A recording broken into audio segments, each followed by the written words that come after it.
guys, and welcome to the first episode of Azuru Plays A Case of Distrust. So this game is actually going to be a noir style murder mystery, I believe. I know it's like a crime kind of game. It's a story based one. I thought it'd be really nice to get ourselves into something a bit more casual again, rather than the Crypt of the Necro Dancer kind of shenanigans. But yeah, without further ado, let's both go and investigate, I guess.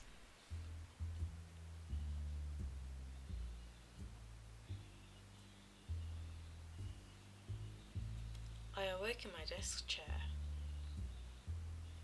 Across from me were his piercing amber eyes.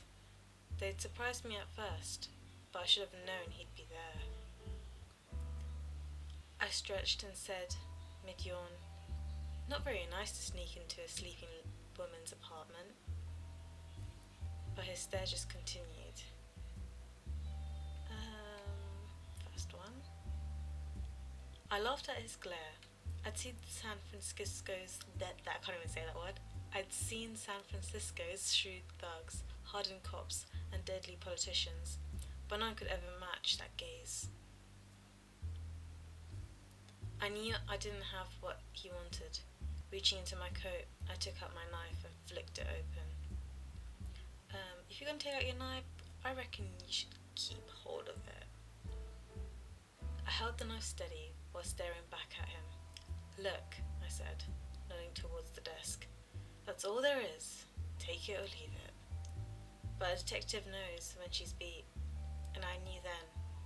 He wanted to search the place, and that's what he would do.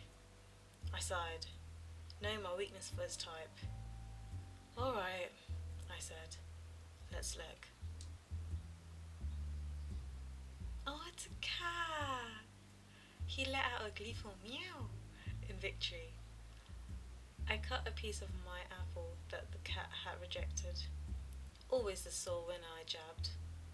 But I was smiling too, because I was telling the truth. There was absolutely no other food in my apartment. The cat often dropped by to scavenge. He made a lot of noise when he thought I was holding out on him. But right now, the place was clean empty. No food anywhere. I had to prove it to him. Oh, okay, so now we can actually play. Start from this side. I'd taken copies of old murder cases from the SFPD records when I'd left. I loved reading through them, even though my own contributions were minimal.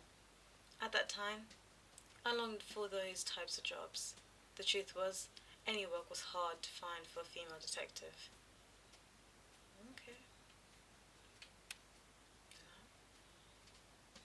That lamp had belonged to my Uncle Lewis. He'd be an SFPD officer, one who argued policewomen could be good detectives, even while the others jeered at me. I knew he'd be right, but my current workload didn't help that claim. I thought about Lewis more often than I wanted. I was lousy at handling the emotions behind those thoughts. What's that? Packaged cigarettes were the latest trend, but I still preferred to roll my own. The ashtray was evidence that it was a practiced skill. I suppose I had a lot of free time back then. Anything else here? No. I kept a small statue underneath the side table. It had been police evidence in a crime, and its owner hadn't wanted it back. I took a shine to it, so I snagged it for myself on the way out of the old department.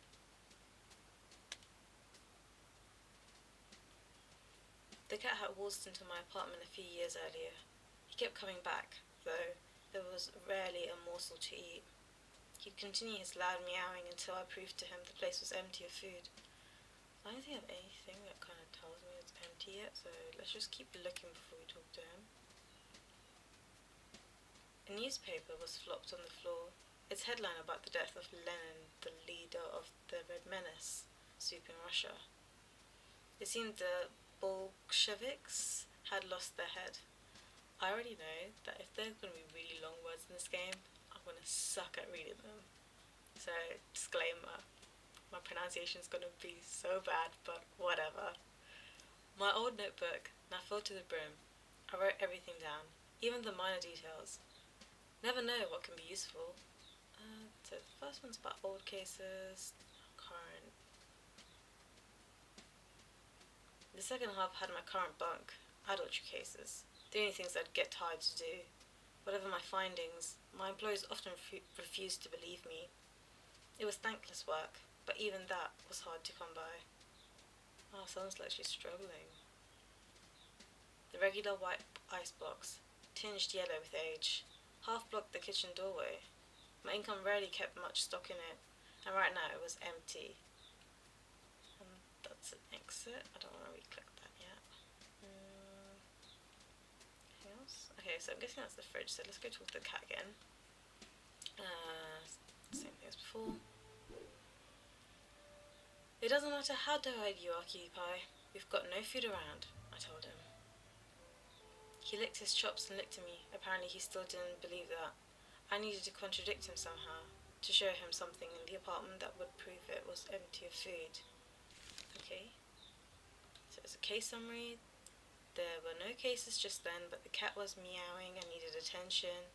I had to contradict the cat by first talking to him, then pointing out a piece of evidence in my notebook that would prove the apartment was empty of food. So, piece of evidence. It's basic, so I guess statement saying nothing. Okay. The icebox. Weird name to call fridge, by the way. So I'll use that. I opened the icebox so that the cat could see inside. Empty, I told him. The cat looked quizzical at the open door, and then back at me. Sorry, fella, there's no grub in there. Neither for you, or me. He stared at me with eyes as disappointed as I felt. Those big yellows always got to my soul. I was going to say big blues, I don't know why. Thoughts of my family filled my head. What's the most relatable for everyone? I'm going to say parents. Everyone's got parents, right? My parents were still in Chicago, where they'd moved out of family in my parents were still in Chicago, where they'd moved our family in my final year of schooling. I returned to California, but they maintained that there were better job prospects for my father in Chicago. I mean, no good story starts with alcohol, so we'll go with that one. His alcoholism had cost him his job and nearly his life. He'd attempted a clean start many times, but even the Volstead Act couldn't pry open the grip that gin had on him. My mother stuck by him, whether for her godliness or her stubbornness, I never knew. I always thought her berating only chased him to the speakeasies, but it was the only way she'd known to love him. Most of the money came from my late grandma's trust, but those funds were barely a trickle. I often dreamed of saving enough to help them. My mind spiraled into the usual series of questions. Had I even impacted the women's movement? Had I made any change of society at all? Was my plodding career worth losing traditional happiness? What was the point in the life I had chosen? A loud meow from the cat snapped my thoughts back into the moment. I took a deep breath and grinned back at him. Guess you can scram now, I said. Nobody's going to come knocking with food for you, fella. There immediately came a banging on the front door. Beyond a nuisance, this cat was psychic too. You order out? I asked him. In the doorway was the regrettably familiar face of Connor Green. He looks like a douchebag. I guess when you open the door, you typically stare at someone, so I'd go with that. The way you'd look at them, right? I stared at him, a hired hand for whomever needed a job done, but Green snitched whenever he was put in a squeeze. Working the beats, I remembered that all too well. Remarkably, the underground had been blind to it, but Green wasn't particularly assiduous? Let's go with that. I was certain the criminal ranks would eventually plug him. He looked at me through the doorway with a coy smile. Well, ain't you gonna invite me inside? Okay, this guy's Already you're giving me cocky vibes. Look at him smiling like that. Look at that smile right here. Nope. We're closing the door. Not today. I started closing the door, but he stuck out a foot to stop me. Hey now, he chided. Foul way to treat a customer, Malone. That was his angle, hiring me as a detective. I wondered what a bootlegger would need with the private eye, but he answered without my prompt. I'll make this quick. I can't take this to the other hook house or the pigs would laugh me out. And the other dicks just aren't as tempting, his grin widened. Thought this was gonna be quick, I said, and I started rolling a cigarette. It wasn't quick, and I'd already rolled and lighted a second smoke when Green finally finished his story. I noted the important bits in my book. Ooh. It had started with a letter, slipped under his door in a white envelope. The envelope contained a single typewritten leaf, which he handed to me. It read, "End your game, or we'll end you." It had no signature, instead ending with only a small scribble in the bottom right-hand corner that resembled a black hand. Green had a lead on a new rum-running scheme, a connection from Vancouver. He'd given a sample to Tiny Paul, the gangster who ran the Tin Spoon Speakeasy for mob boss Jerry Ferry. What kind of name? Jerry Ferry? They'd agreed to buy in for more. Green surmised the letter was about his rum running. He suspected Redstone Stable, another bootlegger,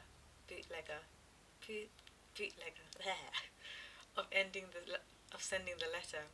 He told me that Stable ran a barbershop during the day and gave me the address. Green needed to know who the threat was from. He'd get Paul's gang to deal with them and continue his scheme to get rich. If I go snooping myself, he concluded, folks see, I'm not trusting people. No trust leads to no customers. I need to play it low-key, which is where you come in. I raised an eyebrow and stared at him. Through the cigarette smoke, something in his yarn was still twisted. He must have noticed my reticence, because he said, you know, I worked closely with Lewis. I'm sure he'd want to protect me as much as any other victim. My uncle.